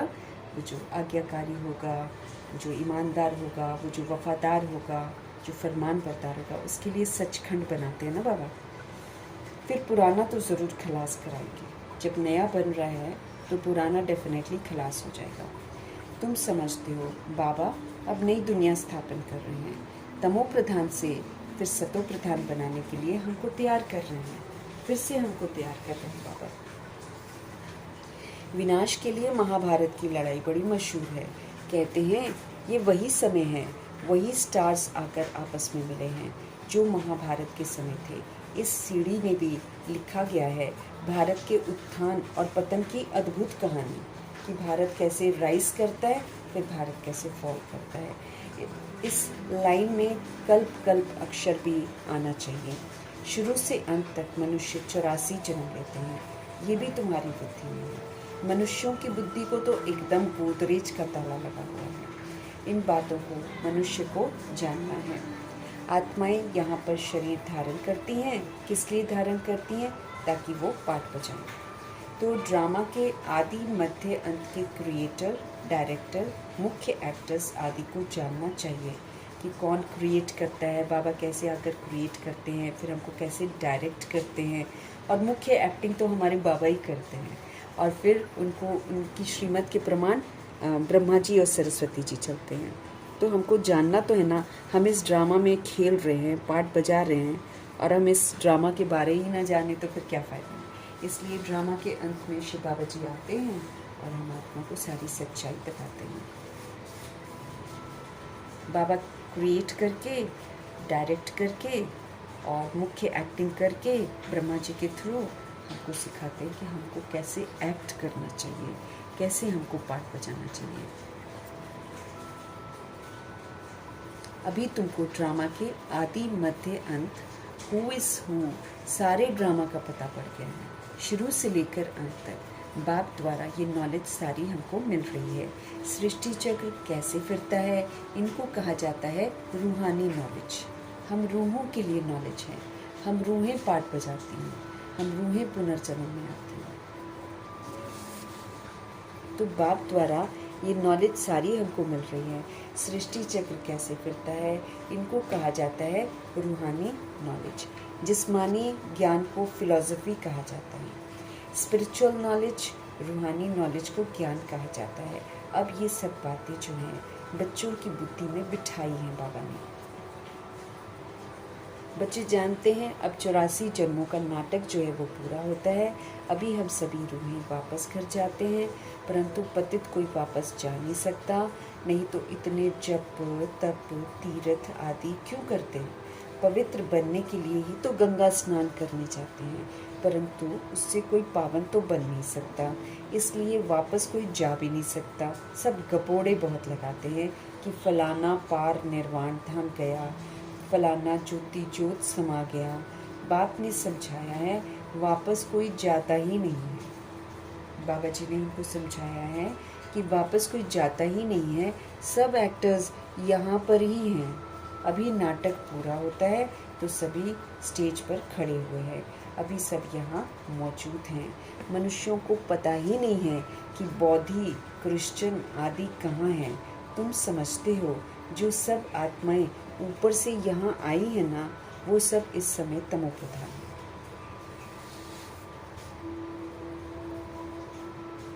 बाबा कह रहे हैं लोग तो जब तक करते, गंगा स्नान भी करते हैं, कोई तो पवित्र बनता नहीं है, इसलिए वापस भी घर कोई जा नहीं सकता क्योंकि घर पवित्र धाम है। गपोड़े बाबा कहते सिर्फ लगाते रहते हैं कि फलाना पार निर्वाण धाम गया। बुद्ध के लिए कह देते हैं, गुरु नानक जी के लिए कह देते ज्योति ज्योत समा गया, जबकि गुरु नानक जी अपने मुख से बोलते हैं कि मैं 10वें चोले में मिलूंगा। फिर से तुम लोग को किसी को बोला था, जो कोई भाई था उसको बोला था कि मैं तुमसे 10वें चोले में फिर मिलूंगा। दैट मीन्स उसके पहले जो 9 चोले वो भी तो उन्होंने लिए होंगे ना, लेकिन समझ नहीं पाती हैं सोल्स और कह देती हैं कि गुरु नानक जी ज्योति ज्योत समा गए, क्योंकि वो लोग ये कहानी बनाते हैं कि वो मुस्लिम और सिख जो है, मुस्लिम और हिंदू, नॉट सिख, मुस्लिम और हिंदू दोनों ही गुरु नानक जी को बहुत लाइक करते थे, और दोनों एक बाला और एक मर्दाना उनका था जो साथ साथ रहता था। वो जब उन्होंने बोला कि हम इनको दफनाएंगे, उन्होंने बोला हम इनको चलाएं, वो लेट गए। वो बोल रहे थे कि मैं समाधि लगाने लगा, वो लेट गए और फिर जब सबने चद्दर उठाई तो वहाँ पर फूल ही फूल थे। अब देखो कहानी तो कुछ भी बना दी, लेकिन हमको बाबा जी यही बताते हैं कि गुरु नानक जी की आत्मा किसी दूसरे के शरीर में प्रवेश करती है, क्योंकि जितने धर्म स्थापक हैं वो ऊपर से आते हैं तो गर्भ में प्रवेश नहीं करते हैं, क्योंकि वो प्योर, उनकी प्योरिटी की पावर होती है ज़्यादा, इसीलिए वो गर्भ में नहीं प्रवेश करते। लेकिन कोई भी भगत आत्मा जो होती है उसके शरीर में प्रवेश कर जाते हैं और फिर उनके शरीर में प्रवेश करके फिर सत्य बताते हैं। तो ऐसे बताते हैं। अब कहानी उन्होंने फिर इसलिए बता दी कि जब उन्होंने चद्दर उठाई तो बॉडी थी नहीं, दैट मीन्स उन्होंने पहली बॉडी ली ही नहीं थी। अब तो ये तो स्पष्टीकरण तो बाबा आकर समझाते हैं ना हमको। तो बाबा कहते हैं वो एम ही बोलते रहते, गपोड़े मारते रहते हैं कि कोई निर्वाण धाम चला गया, ज्योति ज्योत समा गया। बाप ने समझाया है वापस कोई जाता नहीं है, सब एक्टर्स यहीं पर हैं। अभी नाटक पूरा होता है तो सभी स्टेज पर खड़े हुए हैं, अभी सब यहाँ पर मौजूद हैं। मनुष्यों को पता ही नहीं है कि बौद्धि क्रिश्चियन आदि कहाँ पर है, किसी को नहीं पता है। बाबा बोलते हैं ना कि सब यहीं पर मौजूद है पुनर्जन्म में। और जिस रिलीजन मतलब जो उनके नाम पर धर्म चलता है ना, उसी के अंदर है, लेकिन बॉडी चेंज है। जैसे क्राइस्ट के लिए कहते हैं बाबा की पोप है वो, तो कोई भी पोप हो सकता है, बहुत सारे पोप हैं आजकल। और जो मेन सीनियर पोप था उन्होंने शरीर छोड़ दिया, फिर दूसरा शरीर लिया, तो होगा कोई पोप, लेकिन कौन सा पोप है मेरे को लगता वही होगा जिससे दादियाँ मिली हैं और जिन्होंने बड़ा स्वीकार करा इस बात को, जो भी उन्होंने गॉड के बारे में बोला था ना, तो उन्होंने स्वीकार करा था। क्योंकि पोप जो जीसस क्राइस्ट होएगा वो तो सुनेगा, क्योंकि वो फिर से आकर धर्म स्थापन करते हैं ना, फिर बोलते हैं कि गॉड इज लाइट। तो सब एक्टर्स बाबा कहते हैं यहीं पर मौजूद है, कोई ना गया वापस। अभी नाटक पूरा होता है तो सभी स्टेज पर खड़े हैं, अभी सब यहाँ मौजूद हैं। मनुष्यों को पता नहीं है कि बौद्धि क्रिश्चियन आदि कहाँ हैं। तुम समझते हो जो सब आत्माएं ऊपर से यहाँ आई हैं वो सब इस समय बिल्कुल तमोप्रधान है। जितनी भी ऊपर से आती हैं, पवित्र धाम से आती हैं, पुनर्जन्म लेते लेते इस समय सभी तमोप्रधान हैं। तमोप्रधान से सतोप्रधान कल पहले भी बने थे, बाप ही आकर स्थापना विनाश कराते हैं। कहते भी हैं ये ज्ञान जो है राजाओं का राजा बनाने वाला है। ये जो प्रभु का ज्ञान है ये हमको राजाओं का राजा बनाने वाला है। ये बेहद के बाप ने कहा है कि मैं तुमको राजाओं का राजा बनाता हूँ, क्योंकि द्वापर युग में जो राजा होते हैं वो लक्ष्मी नारायण के जो मूर्तियाँ हैं वो बना कर फिर उसको पूजते हैं, तो राजाओं के भी राजा हो गए ना।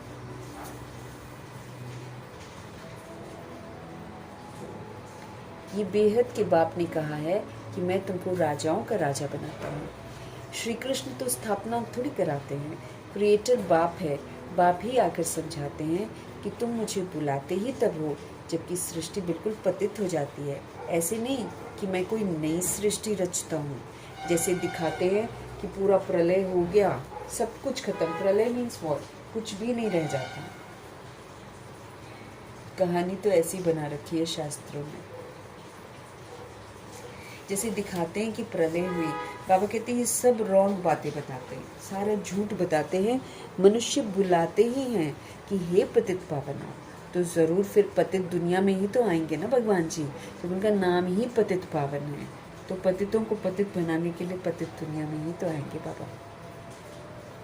बाप ही आकर फिर श्री कृष्णपुरी का साक्षात्कार कराते हैं, दिखाते हैं कि श्री कृष्ण पीपल के पत्ते पर सागर में आए, और वो ऐसे दिखाते हैं।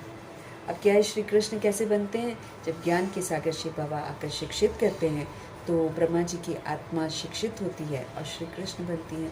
अब उन्होंने दिखा दिया सागर में पीपल के पत्ते पर आ रहा। बाबा कहते हैं ऐसे थोड़ी कोई पैदा होता है। बाबा कहते हैं दिखाते रहते हैं, साक्षात्कार कराते हैं, दिखाते श्री कृष्ण पीपल के पत्ते पर सागर में आया। ये है ठीक बात। अगर हम इस विधि से देखें कि सागर परमपिता परमात्मा से शिक्षित होकर श्री कृष्ण बनते हैं। नई दुनिया में फर्स्ट श्री कृष्ण ही आते हैं।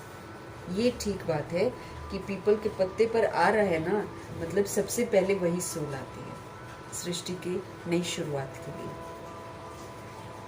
नई दुनिया में फर्स्ट श्री कृष्ण ही आते हैं, सागर में नहीं लेकिन गर्भ महल में आते हैं। अंगूठा चूसते बड़े आराम से गर्भ महल में रहते हैं, क्योंकि वहाँ फिर गर्भ महल होता है जहाँ पर सोल थोड़ी देर के लिए प्रोटेक्टेड होती है।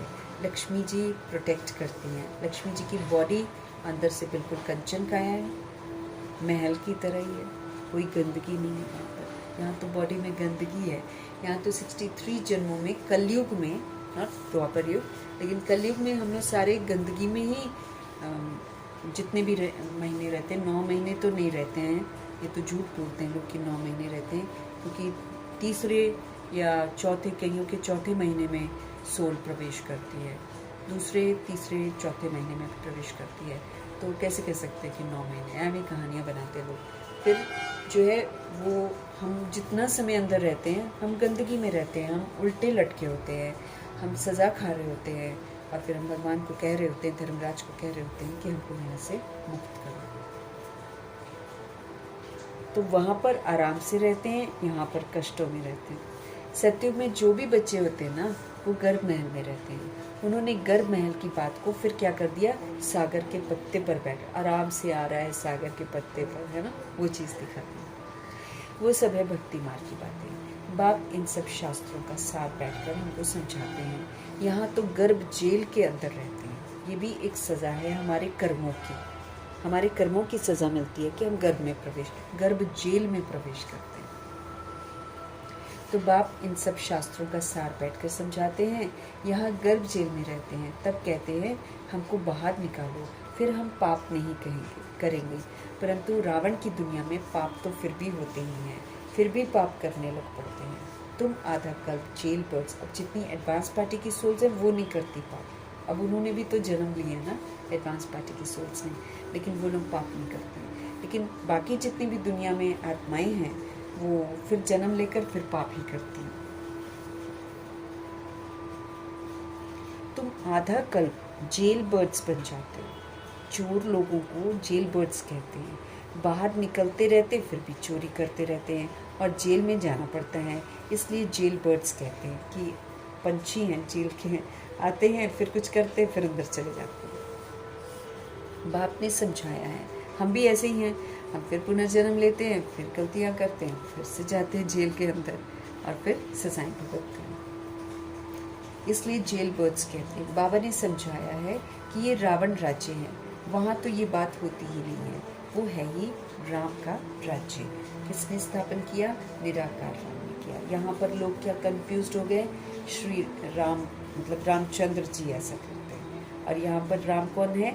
श्री श्री शिव बाबा, जिसको सारे लोग याद करते हैं, मृत्यु के समय भी याद करते हैं जब बोलते हैं राम नाम सत्य है या राम नाम साथ है और कुछ साथ नहीं है। यही बोलते हैं ना, कितना सही बोलते हैं कि राम नाम ही साथ है, उस अर्थी को ले जाते हुए बोलते हैं, लेकिन वो अर्थी के साथ साथ तो रूह चल रही होती है, सुन रही होती है ये लोग सब क्या बोल रहे हैं, रियलाइज करती है सब कुछ, सबके मन की बातें रीड करती है, कौन खुश हो रहा है, कौन रो रहा है, कौन सच में दुखी हो रहा है, कौन खुशियाँ मना रहा है, सारा कुछ उसको समझ में आता है। लेकिन बस वही है कि उसको बोलने का हक नहीं है, वो बोलती नहीं है या बोलता नहीं है। वो रूह जो है ना, वो खाली देखती है, सुनती है और रियलाइज करती है किसके लिए मैंने अपना वक्त दिया, क्यों मैंने अपना टाइम वेस्ट किया, इनमें से तो कोई भी मेरा नहीं है। हम छिपते नहीं हैं, हमारा सब कुछ वो सुनती है, हमारा थॉट भी वो रीड कर लेती है। सोल, कोई भी सोल होती है ना, आकारी शरीर में होती है। अब देखो हमको थोड़ी दिखाई देता है, साथ साथ चल रही होती है आत्मा अपनी आकारी बॉडी में, साथ साथ जलता हुआ शरीर भी देखती है, वहीं खड़ी होती है, देख रही होती है सब लोग क्या क्या करते हैं।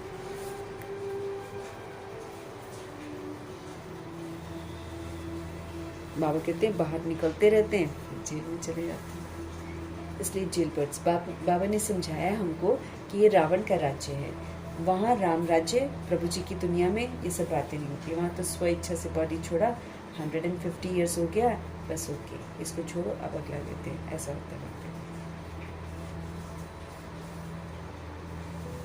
वहाँ तो ये बातें होती ही नहीं है, वो है ही राम राज्य।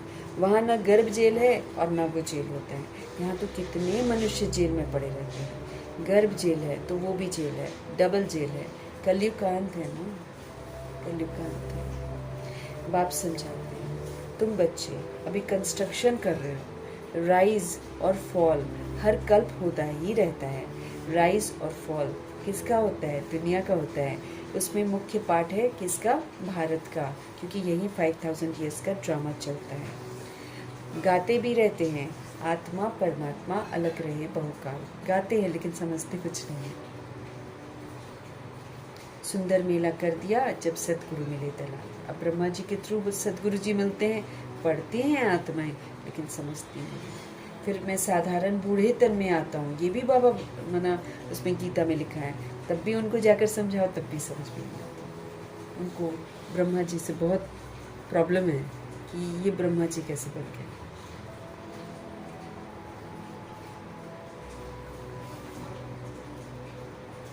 पहले पहले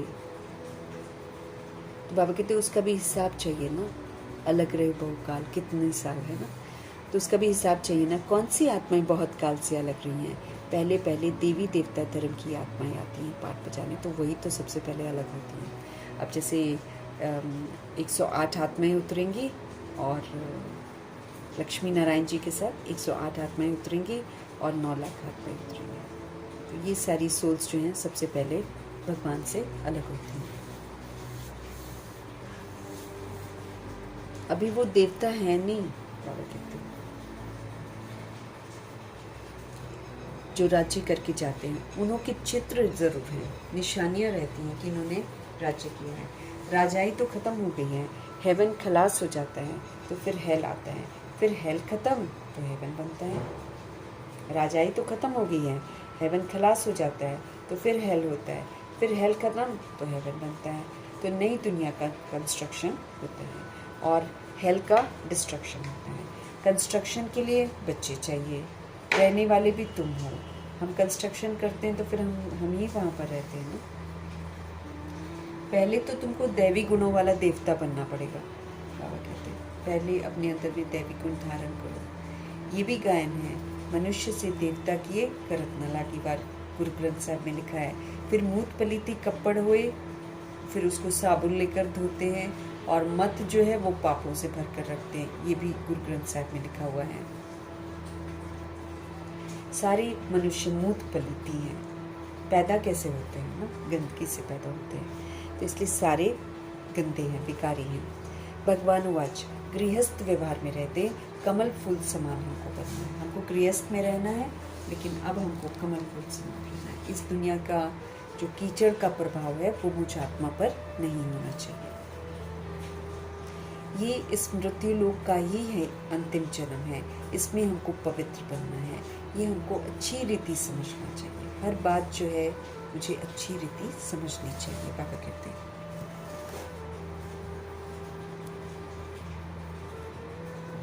हम ये मृत्यु लोक का अंतिम जन्म पवित्र रहते हैं। ये मृत्यु लोक है, इसका जो अंतिम जन्म है ना, इसमें हम पवित्र रहते हैं। बाप कहते हैं इन विकारों पर जीत पाने से क्या हो जाएगा, तुम विश्व का मालिक बनेंगे। जब हम इन विकारों को जीत लेंगे तो फिर हम विश्व का मालिक बनेंगे। बच्चे भी सुनकर फिर औरों को समझाते हैं कि इस पुरानी दुनिया का विनाश बिल्कुल सामने खड़ा है। ये वही महाभारत की लड़ाई है। काम महाशत्रु है, इसलिए आप प्रॉमिस करो कि अभी तुम समझते हो कि हम पवित्र बनते हैं।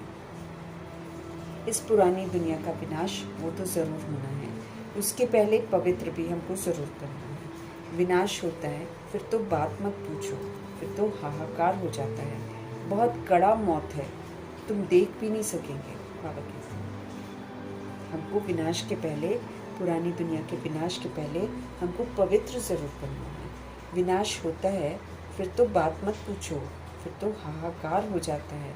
बहुत कड़ा मौत है, तुम नहीं देख सकेंगे।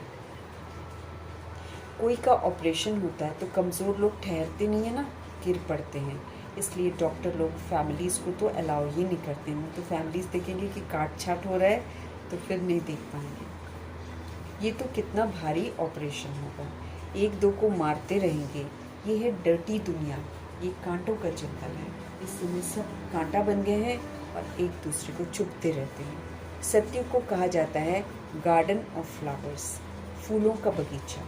सत्युग को कहा जाता है गार्डन ऑफ फ्लावर्स, फूलों का बगीचा। देवताएं जो हैं वो चैतन्य फूल है ना। मनुष्य तो समझते हैं बहिष्ट में कोई फूलों का बगीचा होता है। लोग जो मनुष्य हैं वो समझते हैं कि बहिष्ट में मतलब स्वर्ग में कोई फूलों का बगीचा होता है। जो सुनते हैं सो कह देते हैं। गार्डन ऑफ अल्लाह कहते हैं ना, फिर ध्यान में भी गार्डन देखेंगे। अल्लाह ने हाथ में फूल दिया, बुद्धि में ही खुदाई बगीचा। भक्ति मार्ग में साक्षात्कार करने के लिए भक्ति करते हैं। साक्षात्कार हुआ तो कहेंगे सर्वव्यापी है भगवान। जो पास्ट हुआ पापा कहते वो फिर से होगा। बच्चे जिस पोशाक में जैसे आए हैं ऐसी पोशाक में फिर कल्प के बाद आएंगे। अभी ये जो लास्ट जन्म है इसमें हम जहाँ आए हैं, जिसके साथ आए हैं वहीं पर आएंगे, ये हमको पता है। बाकी सारे जन्म तो है पता नहीं कौन कहाँ पर आएगा, सतयुग में कब प्रवेश करेगा। सबका अपना अपना पुरुषार्थ फिक्स करेगा इस बात को कि हम कब प्रवेश करेंगे। हम सभी रूहें जैसे आए हैं ना, ऐसी पोशाक में फिर कल्प के बाद हम आएंगे। ड्रामा को कोई अच्छी रीति समझ लेता है। बाबा के पास कोई आते हैं तो फिर बाबा उनसे पूछते हैं कि आगे कब आए हो। कहते हैं हाँ बाबा, आपसे कल आगे भी मिले थे, आपसे वर्षा लेने आए थे। बाप पूछते हैं क्या मर्तबा पाया था। बाबा मम्मा कहते हैं तो ज़रूर उन्हों के घराने में आएंगे। बाबा कहते हैं ऐसा पुरुषार्थ आप करो ताकि आपको ऊंच मर्तबा मिले। ये सब बात तुम्हारी बुद्धि में है, बरोबर लड़ाई भी है, नरक विनाश तो ज़रूर होना है। बाबा कहते हैं तुम्हारे पास चित्र बड़े फर्स्ट क्लास हैं। ये श्री कृष्ण के 2 गोले वाला चित्र भी छपाना चाहिए। इसमें बड़ा क्लियर है, स्वर्ग के द्वार खुलते हैं तो नर्क की तरफ लात है, जैसे पांडव भवन में एंट्रेंस में ही है। तुम्हारा भी मुंह है स्वर्ग की तरफ, ये तो बिल्कुल एक्यूरेट बात है। जानते हो कि अब हम स्वर्ग में जाने के लिए पुरुषार्थ कर रहे हैं। जानते हो अभी हमको घर वापस पहले जाना है, तो घर को ही याद करना पड़ेगा ना। जहाँ जाना है वो याद करेंगे तभी तो हम वैसा बनेंगे। अब घर मेरे को जाना है बिंदी बनकर, तो विस्तार को तो हमको यहीं पर ख़त्म करना है ना। याद करने से ही तो हम पुरुषार्थ करेंगे। तो बाबा कहते हैं अब तुम्हारा मुंह है स्वर्ग की तरफ, ये बिल्कुल एक्यूरेट बात है। आप जानते भी हो कि अब हमको कहाँ जाना है, हमको अपने घर जाना है, तो घर को ही तो याद करना पड़ेगा। पुरानी दुनिया को भूलना पड़ेगा। इसको कहा जाता है बेहद का वैराग। इसको क्या कहा जाता है? बेहद का वैराग। पुरानी दुनिया को छोड़ हम बाबा के पास जाते हैं। याद की यात्रा से ही तो हम जाएंगे। मुख्य है ही याद की बात। याद वो तो सब करते हैं। अभी बाप यथार्थ बात आकर समझाते हैं कि आप मुझे याद करो। ये है अव्यभिचारी याद, सो भी अर्थ सहित है। याद तो सभी करते हैं। अभी बाप यथार्थ बात आकर हमको समझाते हैं कि तुम मुझे याद करो, मुझ निराकार को याद करो। अब ये है एक ही याद, अव्यभिचारी याद, सो भी अर्थ सहित है कि हम क्यों याद करें, वो हमारा बाप है। और फिर तुम जानते हो शिव बाबा भी बिंदी है, अपने को भी आत्मा बिंदी समझे, बाप को भी बिंदी समझे। नई बात देख भूल जाते हैं, अपने को आत्मा समझ, फिर बाप को और अपने घर को याद करना है। अच्छा, अगर आपको बिंदी छोटी लगती है, घर तो बड़ा है ना, बाबा कहते हैं, तो घर को याद करो, फिर शांति धाम को याद करो। बाबा भी वहाँ रहते हैं, हम तुम वहाँ जाएंगे जहाँ बाबा रहते हैं। बिंदी याद नहीं पड़ती, अच्छा घर तो याद पड़ता है ना कि हम वहाँ से आए थे, अभी हमको वापस घर जाना है और मेरा बाबा वहीं पर है।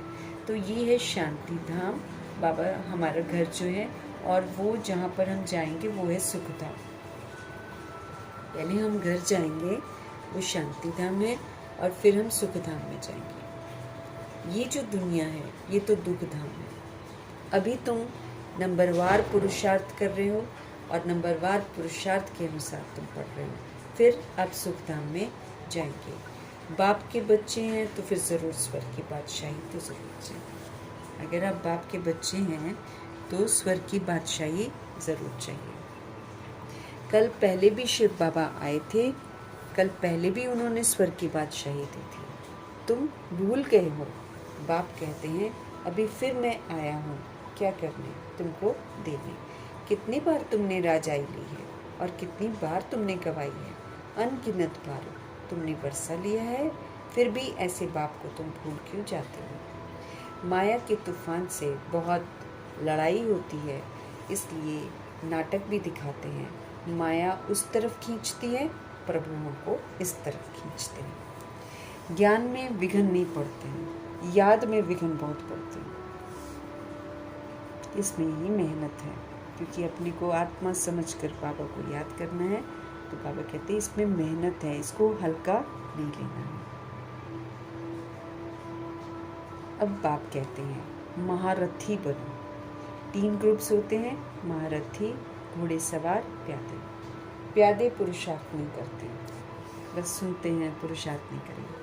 घोड़े सवार पुरुषार्थ ज़रूर करते हैं, लेकिन क्या होता है कि अपनी कमी कमज़ोरियों से हार भी खाते रहते हैं। बाबा से ज्ञान भी समझते रहते हैं, लेकिन फिर हार भी खाते रहते हैं। महारथी जो है, जो बाबा कहता है वो करते हैं और जीत हासिल करते हैं। बाबा कहते हैं महारथी बनो। इस पुरानी दुनिया को तो आग लगनी है, इससे कोई लगाव मत रखो। इस यज्ञ में सारी पुरानी दुनिया स्वाहा हो जाएगी। इस यज्ञ में सारी पुरानी दुनिया जो है ना, ये स्वाहा होनी है। तो फिर क्या करना पड़ेगा? हमको महावीर भी बनना है, ताकि हम ये जो इतना विशाल परिवर्तन है उसको फेस कर सकें, और फिर जो हमारे कर्तव्य हैं उस समय शांति का सहयोग देना, सहनशीलता का सहयोग देना, शक्तियों का सहयोग देना, वो हम कर सकें। इसलिए बाबा कहते हैं इस पुरानी दुनिया को तो आग लगनी है, हाहाकार मच जाएगा। इस यज्ञ में सारी पुरानी दुनिया जो है स्वाहा होनी है। तो महावीर भी हमको बनना है। तुम बच्चों को अखंड अटल अडोल राज्य पाना है। क्या करना है? तुम बच्चों को अखंड अटल अडोल राज्य पाना है। तुम्हारा बुद्धि का योग बाप के साथ ऐसा रहे जो भल कितना भी तूफान आए माया कुछ कर ना सके। माया क्या करती है? हमको कमज़ोर करती है ना, परीक्षा लेती है हमारी।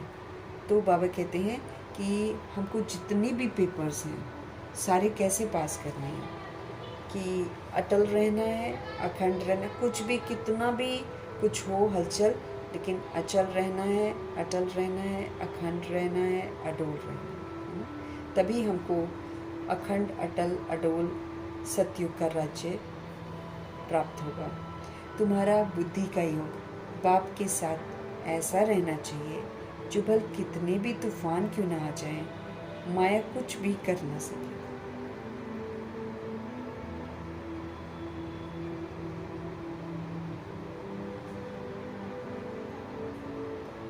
तो बाबा कह रहे हैं तुम्हारा बुद्धि का योग बाप के साथ ऐसा रहना चाहिए जो भल कितने भी तूफान क्यों ना आए माया आपका कुछ ना बिगाड़ सके। ये है आपकी पिछाड़ी की अवस्था, जब ट्रांसफ़र होना होता है, क्योंकि इसी के आधार से हम ट्रांसफ़र होंगे। जैसे स्कूल में इम्तिहान होता है ना, लास्ट में होता है ना फाइनल एग्ज़ाम, पिछाड़ी को होता है। तुम्हारी माला भी पिछाड़ी में बनेगी। 108 की जो माला बनती है वो तुरंत नहीं बनती है ना, क्योंकि अवस्थाएं कभी नीचे कभी ऊपर हो जाती हैं परीक्षाओं में। तो बाबा कहते हैं कि पिछाड़ी में ही तुम्हारी विजयंती माला बनती है। कौन अचल अडोल रहेगा? लास्ट पेपर तो यही है ना, कोई डगमग नहीं होना, कोई अवगुण नहीं देखना, अचल अडोल अवस्था। इसी से तो रूहें ना पास वाली कैटेगरी में आएंगे।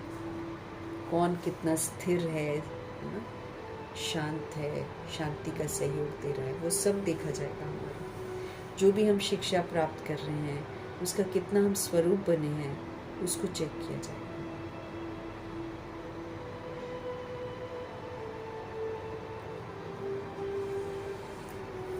तुम्हारी माला भी पिछाड़ी में बनेगी। तुमको बहुत साक्षात्कार होगा, फलाना ये बनेगा, फलाना ये बनेगा, दूसरे का भी साक्षात्कार होगा, ये दासी बनेगी, सब बताएंगे। जैसे शुरू में बता देती थी, फिर बाबा ने बंद करवा दिया था साक्षात्कार वाला। जो ध्यान में जाती थी ना आत्माएं, वो बता देती थी कि ये बनेगी, वो। फिर ऐसे में सोल से दिल शिकस्त हो जाती है ना, इसलिए बाबा ने बंद करवा दिया था। लेकिन लास्ट में ऐसे ही होगा, सब कुछ का सबको पता चल जाएगा। उस समय तो कुछ भी कर नहीं सके। जो करना है अभी हम कर सकते हैं।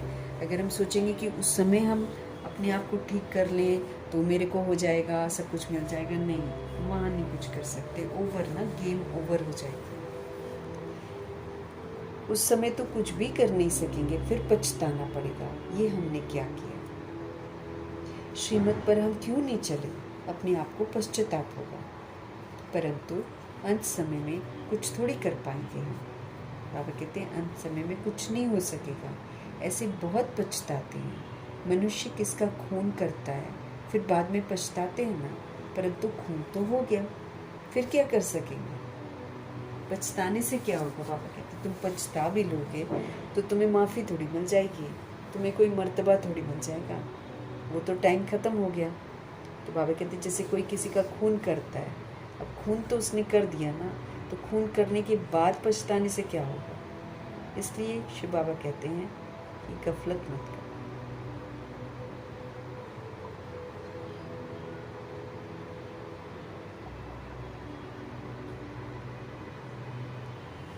फिर क्या कर सकेंगे? इसलिए बाबा जी कहते हैं कि गफलत मत करो, जो करना है अभी करो, नहीं तो जब बिल्कुल खाली हो जाएंगे, सब तरफ से रास्ते बंद हो जाएंगे, तो फिर तो पश्चाताप होगा ना कि अरे क्यों नहीं किया। तो गफलत नहीं हमको करनी है, अपना पुरुषार्थ हम ज़रूर करते रहें और तीव्रता से करते रहें, नवीनता से करते रहें, पुरानेपन को एकदम ख़त्म कर दें।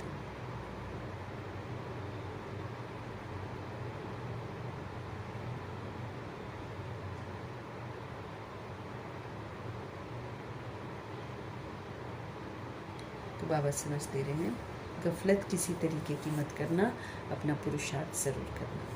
अच्छा, मीठे मीठे सिखिलते बच्चों प्रति माता पिता बाप दादा का याद प्यार और गुड मॉर्निंग। रूहानी बाप की रूहानी बच्चों को नमस्ते। हम रूहानी बच्चों की भी रूहानी बाप को दिल से, जान से, सिख से, प्रेम से, अदब से, पूरे रिस्पेक्ट से, पूरे रिगार्ड से प्रेम भरी स्नेह भरी नमस्ते और तहे दिल से धन्यवाद। धारणा के लिए मुख्य सार। 84 जन्मों का नाटक अभी पूरा होता है, वापस घर चलना है। इसलिए आत्म अभिमानी रहकर हमको पावन बनना है।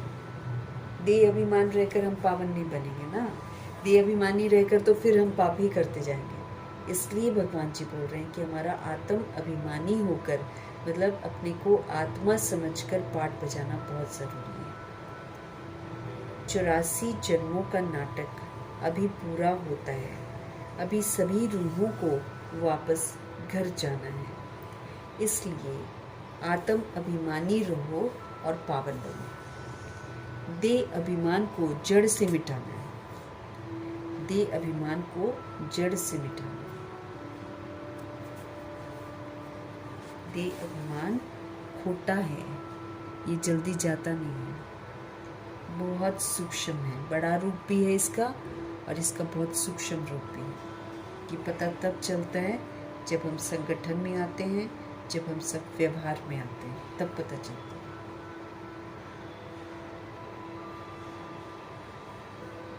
तो नाटक पूरा हो रहा है, वापस घर जाना है। इसलिए आत्म अभिमानी रहकर हमको पावन बनना है, देह अभिमान को मिटा देना है। अर्थ सहित अपने को आत्मा बिंदु समझ, बिंदु बाप की अव्यभिचारी याद में रहना है। अर्थ सहित क्या करना है? हमें अपने को आत्मा बिंदु समझना है, बिंदु बाप की अव्यभिचारी याद में रहना है, महावीर बनकर अपनी अवस्था को अडोल बनाना है, अचल बनाना। महावीर बनना है, महावीर बनकर हमें अपनी अवस्था को अचल अडोल बनाना है। क्योंकि अचल अडोल बनाएंगे तो हम फुल पास हो जाएंगे, कोई भी चीज़ फिर हमको हिला नहीं सकेगी। तो अर्थ से मतलब रियलाइजेशन से कि मैं सोल भी तो बिंदु हूँ और फिर मेरा बाबा भी बिंदु है। ये जो रियलिटी की समझ है, इसको समझकर अव्यभिचारी याद में हमको रहना है।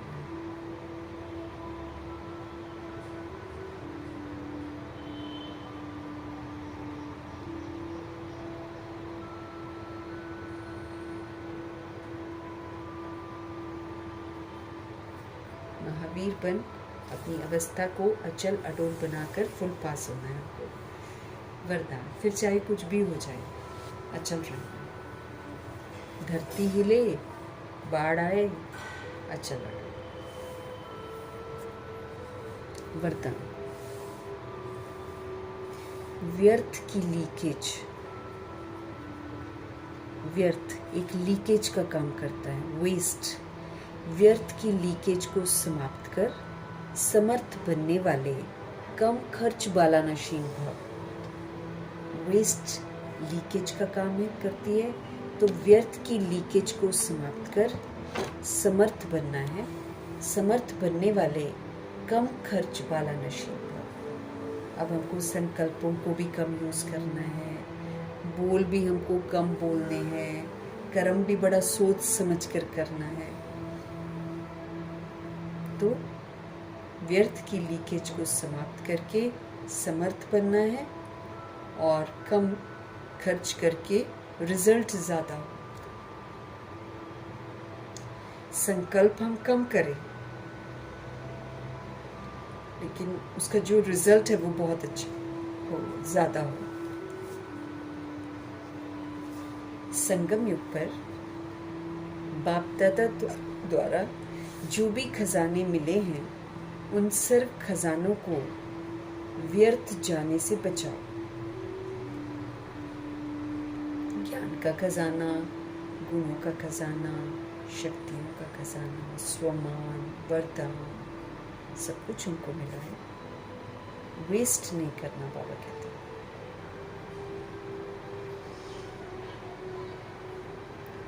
तो संगम युग पर बाप दादा के द्वारा हम आत्माओं को जितने भी खजाने मिले हैं, उन सारे खजानों को वेस्ट जाने से बचाओ। तो क्या होगा, कम खर्च करेंगे लेकिन नाम ज़्यादा वाला होगा। व्यर्थ से बचाव करना मतलब समर्थ बनना। अगर हम वेस्ट दुनियावी रीति से सोचना बंद करेंगे तो समर्थ बन जाएंगे। व्यर्थ से बचाव करना अर्थात समर्थ बनना।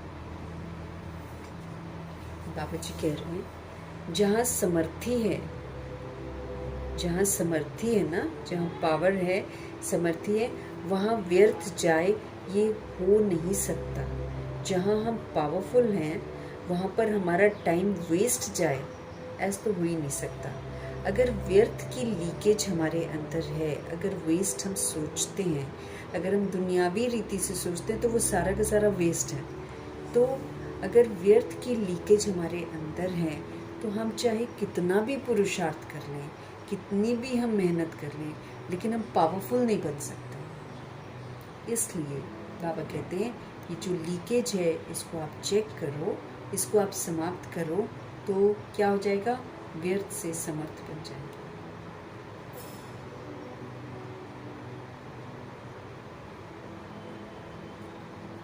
तो संगम युग पर बाप दादा द्वारा जो भी हम आत्माओं को खजाने मिले हैं, उन सर्व खजानों को व्यर्थ जाने से बचाना है, तो कम खर्च वाला नशीन हम बन जाएंगे।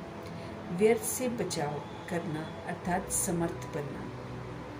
जहाँ समर्थी होती है वहाँ व्यर्थ जाए ये तो बाबा कहते हो नहीं सकता है। न संकल्प व्यर्थ जाएंगे, न बोल व्यर्थ जाएंगे, न कर्मा व्यर्थ जाएंगे। अगर व्यर्थ की लीकेज हमारे अंदर है, अगर हम वेस्ट सोचते हैं, अगर हम दुनियावी रीति से सोच लेते हैं, अगर हम पास्ट सोच लेते हैं, बेकार है ना पास्ट का भी सोचना, लेकिन अगर हम सोच लेते हैं, अगर ये वाली लीकेज मेरे अंदर है, तो फिर बाबा कहते हैं कि हम कितना भी पुरुषार्थ करें, हम कितनी भी मेहनत करें, हम कभी भी पावरफुल नहीं बनेंगे। तो वेस्ट की जो लीकेज है इसको ख़त्म करना है। अब हमको सिर्फ और सिर्फ समर्थ सोचना है। हम सोल्स हैं, हम भगवान के बच्चे हैं, हम परमधाम निवासी हैं। इस पावरफुल सोच के साथ मुझे सब कुछ पावरफुल ही सोचना है।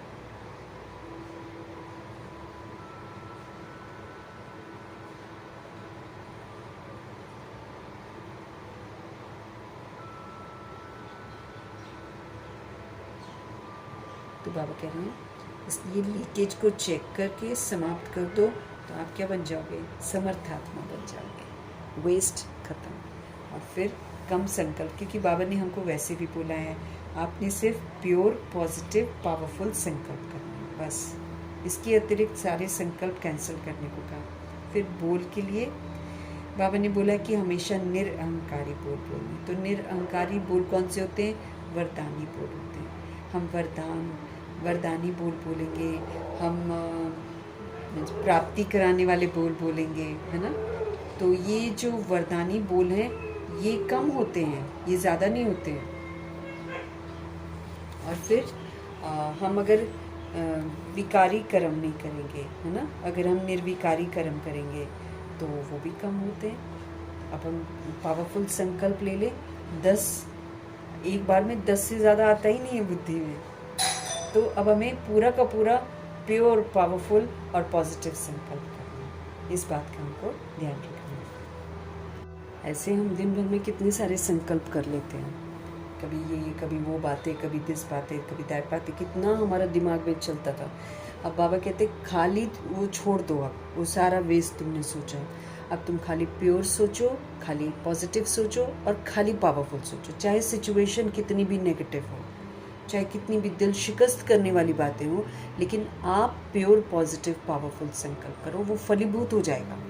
इसीलिए बाबा बोलते हैं ना, जो कोई सोल करती है वो मत देखो, तुम जो पावरफुल तुम चाहते हो ना कि अच्छा हो, तो तुम वो अच्छा ही सोचो और वो अच्छा हो जाए, ऐसे बाबा बोलते हैं। तो कम खर्च बाला नशीन, मतलब ज़्यादा उससे प्राप्ति। ऐसी वरदानी बोल जब हम दूसरों को बोलेंगे, प्राप्ति कराने वाले बोल बोलेंगे, मधुरता वाले बोल बोलेंगे, तो आत्मा को सुकून मिलेगा, इसमें कमाई है। इसी तरीके से हमारे कर्मा में विकार नहीं होने चाहिए। तो जब कर्मा में विकार नहीं होंगे, गुणों वाला व्यवहार जब हमारा होगा, गुणों वाले कर्म होंगे, तो बहुत कम होंगे, ज़्यादा नहीं होंगे। वेस्ट ज़्यादा होता है, व्यर्थ ज़्यादा हम करते हैं, एकदम बेतुके काम करते थे पहले, बेतुकी बातें करते थे पहले, और फिर बेतुकी सोचते थे। यूं ही सोच लिया किसी के बारे में, उसने ऐसा किया होगा, उसने वैसा सोचा होगा, उसने बात नहीं करी, उसने मुंह उधर फेर दिया, न जाने कितने संकल्प हैं। अब हमको नहीं करना है। अब हमको बाबा कहते खाली व्यर्थ की लीकेज को तुम समाप्त कर दो और सिर्फ positive powerful pure Karma, positive powerful pure words और पॉजिटिव पावरफुल प्योर तुम्हारा थॉट, बस। तो हो गया ना समर्थ आत्मा।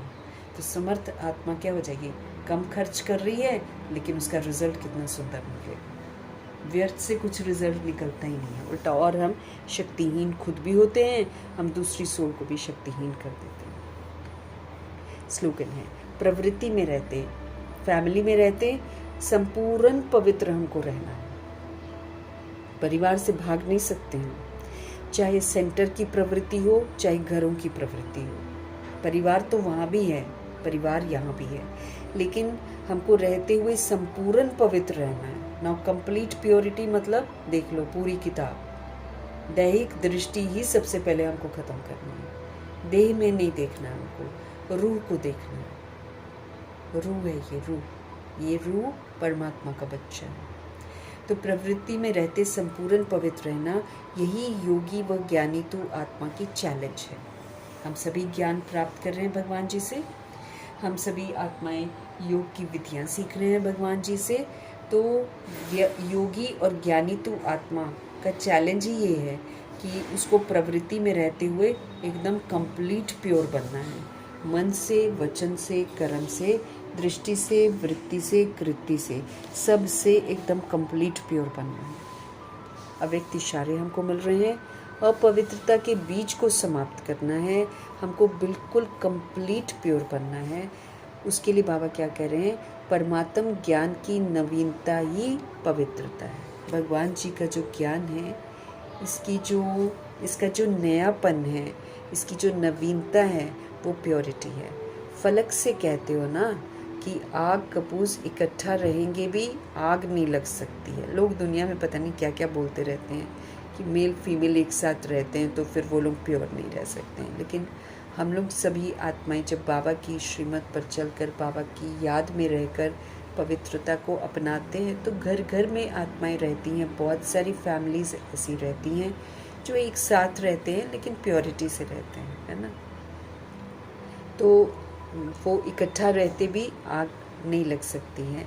आप लोग भाषणों में भी कहते हो कि पवित्रता के बिना योगी तू आत्मा, ज्ञानी तू आत्मा बन ही नहीं सकते हैं। तो ये चैलेंज अब प्रैक्टिकल रूप में लाओ। आप लोग भाषणों में भी कहते हो कि पवित्रता के बिना, बिना प्योरिटी के हम योगी तो आत्मा या ज्ञानी तो आत्मा नहीं बन सकते हैं अगर हमको प्योरिटी नहीं है और हम पूरा नॉलेज हासिल कर लें और हम भाषण भी दे लें, है ना, हम सारा कुछ बताएं, लेकिन जब तक प्योरिटी नहीं है हमारे अंदर, तब तक मन वचन कर्म की प्योरिटी नहीं है हमारे अंदर, तब तक हम ज्ञानी तो आत्मा और योगी तो आत्मा थोड़ी कहला सकते हैं। खाली नॉलेज इकट्ठा कर लेंगे हम बाबा की और नॉलेज सुना देंगे सबको, तो उससे थोड़ी हम नॉलेजफुल और पावरफुल कहलाएंगे। नॉलेजफुल और पावरफुल ज्ञानी तो आत्मा और योगी तो आत्मा हम तभी कहलाएंगे जब हम पवित्रता को अपने जीवन में धारण करेंगे। ये चैलेंज अब प्रैक्टिकल रूप में लाओ। बाबा कहते हैं ज्ञानी तू आत्मा, योगी तू आत्मा बनने का जो चैलेंज है ना, उसको प्रैक्टिकल में लाओ। तो हमारे परमपिता परमात्मा का जो ज्ञान है, इसका नयापन प्योरिटी है। हम सभी आत्माएं फलक से कहते हैं कि घर में रहते एक साथ हम पवित्र रह सकते हैं, क्यों नहीं रह सकते हैं। आप लोग भाषणों में भी कहते हो कि पवित्रता के बिना योगी तो आत्मा, ज्ञानी तो आत्मा बन ही नहीं सकते हैं। तो ये चैलेंज अब प्रैक्टिकल रूप में लाओ। जैसे सिस्टर शिवानी है, सबको बोलती है, ओपनली बोलती है कि पिछले 30 ईयर से मैं प्योर रह रही हूँ। मैं मैरिड हूँ और मैं पिछले 30 ईयर से सेलिबसी फॉलो कर रही हूँ। तो लोग आश्चर्यचकित होते हैं। तो दुनिया में एक ट्रेंड बनाया हुआ है कि मना हम पवित्र नहीं रह सकते हैं, लेकिन बाबा के बच्चे सबूत देते हैं और वो सबूत देती है सारी दुनिया को कि मैं मैरिड लाइफ में रहते हुए ब्रह्मचर्य में रह रही हूँ। और वो ब्रह्मचर्य के साथ ब्रह्मचारी भी रहती है, क्योंकि वो ब्रह्मा जी को भी फॉलो करती है हर चीज़ में, वरदानों को भी फलीभूत करती है। और फिर वो खुलेआम चैलेंज जो है उसको प्रैक्टिकल रूप में इस चैलेंज को पूरा करके फिर सारी रूहों को एग्जाम्पल बनकर भी दिखाती है, ताकि दूसरी सोल्स भी घर में रहते हुए एक पवित्र जीवन जरूर जिएं। यही एक जीवन शैली है जिससे इस सृष्टि रूपी ड्रामा की शुरुआत हुई थी। और ये शुरुआत जो है, इसको जो है फिर से हमको वापस इसी में लौटना है। फिर से वही दुनिया जहाँ पर पवित्रता से सब कुछ होगा, उसमें हमको सहयोग ज़रूर देना है। मीठे प्यारे पवित्रता के सागर शिव पिता परमात्मा जी का तहे दिल से हम धन्यवाद करेंगे, और ब्रह्मा माँ का धन्यवाद करेंगे, जगदम्बा माँ का धन्यवाद, कुलसार दादी जी का धन्यवाद, अष्टरत्नों का धन्यवाद, नवग्रहों का धन्यवाद, एडवांस पार्टी की सारी सोल्स का धन्यवाद, बची हुई जितनी भी आत्माएं हैं उनका भी धन्यवाद करेंगे, और 5 तत्वों का धन्यवाद करेंगे। ड्रामा का धन्यवाद, प्रकृति का धन्यवाद, माया का धन्यवाद, यमदूत का धन्यवाद, करोड़ों की आबादी का धन्यवाद, साधनों का धन्यवाद, साधन बनाने वालों का धन्यवाद, साथ में रहने वाली सोल्स का धन्यवाद, सहयोगी आत्माओं का धन्यवाद, अविनाशी खजानों